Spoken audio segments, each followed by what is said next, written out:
کیا آپ نے کبھی سوچا ہے کہ ایک ہی چھت کے نیچے دو بالکل مختلف دنیاؤں کا وجود کیسے ممکن ہے؟ ایک دنیا جہاں ہر آسائش موجود ہے اور دوسری جہاں زندگی کی بنیادی ضروریات بھی مشکل سے پوری ہوتی ہے۔ آج ہم ایک ایسی ہی کہانی پر بات کریں گے جو آپ کو امیر و غریب کے درمیان کی اس گہری خلیج کو دکھائے گی۔ اس کا نام ہے پیراسائٹ۔ یہ صرف ایک فلم نہیں بلکہ ایک آئینہ ہے جو ہمارے معاشرے کی تلخ حقیقت کو بے نقاب کرتا ہے۔ پیراسائٹ 2019 کی ایک جنوبی کوریائی فلم ہے جسے بونگ جون ہو نے ڈائریکٹ کیا ہے۔ اس فلم نے دنیا بھر میں تہلکہ مچا دیا اور آسکر سمیت کئی بڑے ایوارڈز اپنے نام کیے، لیکن اس کی کامیابی کی وجہ صرف اس کی کہانی نہیں بلکہ وہ طریقہ ہے جس سے یہ کہانی بیان کی گئی ہے۔ یہ ایک ایسی کہانی ہے جو آپ کو ہنسائے گی، رلائے گی اور سوچنے پر مجبور کر دے گی۔ ہماری کہانی کا آغاز ہوتا ہے کم خاندان سے جو ایک نیم تہ خانے میں رہتا ہے۔ والد کی ٹیک، والدہ چون سوک، بیٹا کی وو اور بیٹی کی جنگ، یہ سب بے روزگار ہیں اور زندگی گزارنے کے لیے چھوٹی موٹی چوریاں اور فراڈ کرتے ہیں۔ ان کا گھر گلی میں موجود نشے کے عادی افراد اور بدبو سے بھرا ہوا ہے جو ان کی غربت کی علامت ہے۔ ان کی زندگی کا واحد مقصد کسی طرح سے پیٹ بھرنا اور سر چھپانا ہے۔ ایک دن کی وو کا دوست من، جو ایک امیر گھرانے میں انگریزی کا ٹیوٹر ہے، اسے ایک پیشکش کرتا ہے۔ وہ اسے اپنی جگہ لینے کو کہتا ہے کیونکہ وہ بیرون ملک جا رہا ہے۔ کی وو، جو کہ کالج میں داخلہ لینے کے لیے جدوجہد کر رہا ہے، اسے موقع کو غنیمت جانتا ہے لیکن اس کے پاس کوئی ڈگری نہیں ہے۔ اس کی بہن کی جنگ، جو کہ ایک ماہر آرٹسٹ ہے، اس کے لیے جعلی یونیورسٹی کی ڈگری تیار کرتی ہے۔ یہیں سے ان کے فراڈ کا آغاز ہوتا ہے جو انہیں ایک ایسی دنیا میں لے جائے گا جس کا انہوں نے کبھی تصور بھی نہیں کیا تھا۔ دوسری طرف پارک خاندان، جو ایک شاندار جدید گھر میں رہتا ہے۔ مسٹر پارک ایک کامیاب IT کمپنی کے CEO ہیں اور ان کی اہلیہ یون کیو ایک سادہ لوح خاتون ہے۔ ان کی 2 بچے ہیں، بیٹی دہائے اور بیٹا داسونگ۔ یہ خاندان ہر آسائش سے مالا مال، لیکن انہیں اپنے گھر کے کاموں کے لیے ملازمین کی ضرورت ہے۔ انہیں نہیں معلوم کہ ان کی زندگی میں کیا آنے والا ہے۔ کی وہ ایک چالاک اور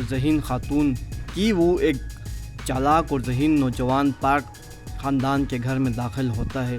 وہ دہائے کو انگریزی پڑھانا شروع کرتا ہے اور جلد ہی ان کا اعتماد جیت لیتا ہے۔ وہ دیکھتا ہے کہ پارک خاندان کو ایک آرٹ تھراپسٹ کی بھی ضرورت ہے۔ وہ اپنے بہن کی جنگ کو اس کام کے لیے تجویز کرتا ہے۔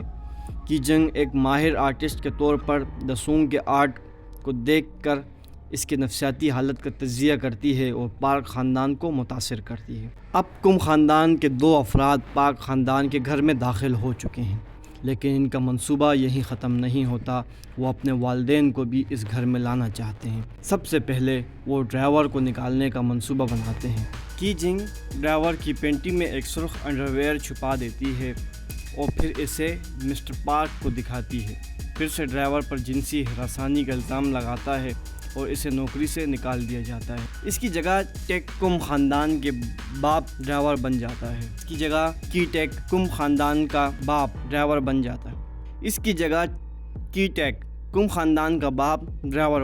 ہے۔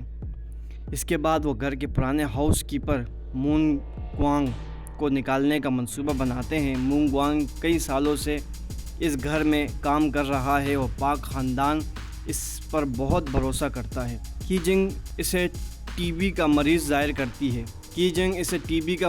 کرتی ہے جس سے یون کیو خوفزدہ ہو جاتی ہے اور مونگ وانگ کو نوکری سے نکال دیتی ہے۔ اس کی جگہ چون سوک کم خاندان کی ماں ہاؤس کیپر بن جاتی ہے۔ اب کم خاندان کے 4 افراد پارک خاندان کے گھر میں ملازم ہیں۔ وہ سب ایک دوسرے کو اجنبی ظاہر کرتے ہیں اور پارک خاندان کو ان کے رشتے کا کوئی علم نہیں ہوتا۔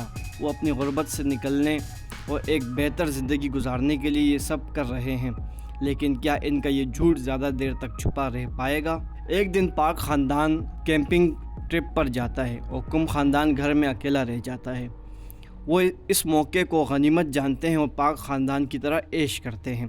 وہ شراب پیتے ہیں، کھانا کھاتے ہیں اور ان کے مہنگے صوفوں پر سوتے ہیں۔ انہیں لگتا ہے کہ انہوں نے دنیا فتح کر لی ہے، لیکن ان کی خوشی زیادہ دیر تک نہیں رہتی۔ رات کے وقت مونگ وانگ پرانے ہاؤس کیپر واپس آ جاتی ہے وہ کہتی ہے کہ وہ اپنا سامان بھول گئی ہے اور اسے لینے آئی ہے۔ چون سوک اسے اندر آنے دیتی ہے، لیکن مونگ وانگ کا ارادہ کچھ اور ہوتا ہے۔ وہ تہ خانے میں جاتی ہے اور ایک خفیہ بنکر کا دروازہ کھولتی ہے جہاں اس کا شوہر جونگ میونگ کئی سال سے چھپا ہوا ہے۔ وہ پاک خاندان کے پچھلے مالک کا ملازم تھا اور قرضوں کی وجہ سے یہاں چھپا ہوا تھا۔ کم خاندان یہ سب دیکھ کر حیران رہ جاتا ہے، ان کا جھوٹ بے نقاب ہونے والا ہوتا ہے۔ مونگ وانگ اس کا شوہر کم خاندان کو بلیک میل کرنے کی کوشش کرتے ہیں اور دونوں خاندانوں کے درمیان ایک شدید لڑائی ہو جاتی ہے۔ اسی دوران پاک خاندان اچانک واپس آ جاتا ہے کیونکہ کیمپنگ ٹرپ بارش کی وجہ سے منسوخ ہو گیا تھا۔ کم خاندان کو چھپنے کی جگہ نہیں ملتی، وہ کسی طرح سے اپنے آپ کو چھپاتے ہیں۔ اب آیا کلائمیکس۔ اگلے دن دا سونگ کی سالگرہ کی پارٹی ہوتی ہے۔ پاک خاندان نے ایک شاندار پارٹی کا اہتمام کیا اور کم خاندان کے افراد بھی وہاں موجود ہیں، لیکن اس پارٹی میں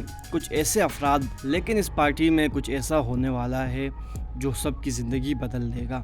جونگ میونگ مونگ وانگ کا شوہر بنکر سے نکل کر پارٹی میں آ جاتا ہے۔ وہ کی ٹیک پر حملہ کرتا ہے اور مونگ وانگ کو مار ڈالتا ہے۔ پارٹی میں افراتفری پھیل جاتی ہے اور مسٹر پارک، جو جونگ میونگ کی بدبو سے نفرت کرتا ہے، کی ٹیک کو اس سے دور رہنے کا اشارہ کرتا ہے۔ کی ٹیک، جو پہلے ہی غصے میں ہوتا ہے، مسٹر پارک کو چاقو مار کر قتل کر دیتا ہے۔ یہ سب دیکھ کر وو اور کی جنگ بھی حملے کا شکار ہو جاتے ہیں۔ کی جنگ کو جونگ میونگ چاقو مار دیتا ہے اور وہ مر جاتی ہے۔ کی وو بھی زخمی ہو جاتا ہے لیکن وہ بچ جاتا ہے۔ کی ٹیک فرار ہو جاتا ہے اور بنکر میں چھپ جاتا ہے۔ اس واقعے کے بعد کم خاندان بکھر جاتا ہے۔ کی جنگ مر جاتی ہے، کی ٹیک بنکر میں چھپ جاتا ہے اور چونگ سونگ اور کی وو کو گرفتار کر لیا جاتا ہے۔ کی وو بعد میں رہا ہو جاتا ہے اور وہ اپنے باپ کو ڈھونڈنے کی کوشش کرتا ہے۔ اسے پتہ چلتا ہے کہ اس کا باپ اب بھی بنکر میں چھپا ہوا ہے اور اسے خط لکھتا ہے۔ فلم کا اختتام کی وو کے ایک خواب پر ہوتا ہے جہاں وہ ایک کامیاب بزنس مین بن جاتا ہے اور پاک خاندان کا گھر خرید لیتا ہے تاکہ اس کا باپ بنکر سے باہر آ سکے، لیکن یہ صرف ایک خواب ہوتا ہے۔ حقیقت میں وہ اب بھی غریب ہے اور اپنے باپ کو آزاد کرانے کے لیے جدوجہد کر رہا ہے۔ پیراسائٹ صرف ایک تھرلر فلم نہیں بلکہ ایک گہرا سماجی تبصرہ ہے، اور یہ فلم ہمیں دکھاتی ہے کہ کیسے غربت اور طبقاتی تقسیم انسانوں کو مجبور کرتی ہے کہ وہ زندہ رہنے کے لیے کچھ بھی کریں۔ یہ ہمیں بھی سکھاتی ہے کہ امیر اور غریب کے درمیان کی خلیج کو ختم کرنا کتنا مشکل ہے۔ فلم کا پیغام واضح ہے، جب تک یہ طبقاتی تقسیم موجود رہے گی، پیراسائٹس ہمیشہ موجود رہیں گے۔ یہ فلم آپ کو سوچنے پر مجبور کرے گی کہ کیا ہم واقعی ایک ایسے معاشرے میں رہ رہے ہیں جہاں ہر کوئی برابر ہے، یا پھر ہم بھی کسی نہ کسی طرح سے پیراسائٹ کا حصہ ہیں۔